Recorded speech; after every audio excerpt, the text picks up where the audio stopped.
চট্টগ্রামে থেমে থেমে বৃষ্টিতে সৃষ্টি হয়েছে জলাবদ্ধতা। মাত্র 10 মিলিমিটার বৃষ্টিতে তলিয়ে গেছে শহরের বেশ কিছু অংশ।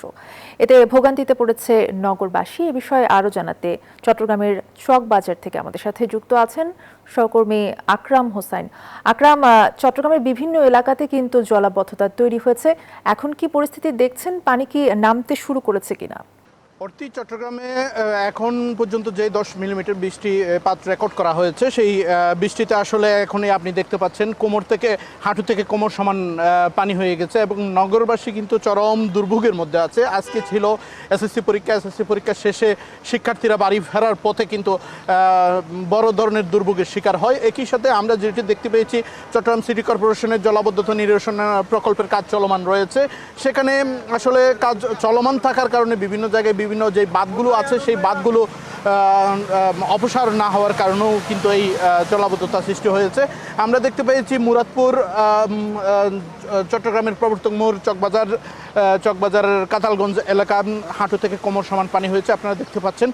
এই পানির কারণে কিন্তু নগরবাসী তাদের জনজীবন বিপন্ন হচ্ছে এবং চরম দুর্ভোগ পোহাতে হচ্ছে। একই সাথে অফিসগামী এবং স্কুল এসএসসি পরীক্ষা শেষে এবং স্কুল শেষে বাড়ি ফেরার পথে শিক্ষার্থীরা কিন্তু দুর্ভোগ পোহাচ্ছে। একই সাথে আমরা সংশ্লিষ্টদের সাথে কথা বলেছি, তারা বলছেন দ্রুত পানি অপসারণ যাতে হয় সেই জন্য যেখানে বাঁধগুলো আছে সেগুলো অপসারণ করে পানি নামার ব্যবস্থা করছেন। চট্টগ্রাম সিটি কর্পোরেশন থেকে বলা হয়েছে, আসলে এখনও যেহেতু জলাবদ্ধতা নিরসন প্রকল্পের কাজ পুরোপুরি শেষ হয়নি, সেই জন্য এই সাময়িক কষ্টের জন্য তারা নগরবাসীর কাছে দুঃখ প্রকাশ করেছেন। এবং একই সাথে চট্টগ্রামের যেই এলাকাগুলোতে নিচু এলাকাগুলো আছে সেখানে জলাবদ্ধতার সৃষ্টি হয়েছে, সেই জলাবদ্ধতার সৃষ্টির কারণে কিন্তু জনজীবন বিপন্ন হচ্ছে।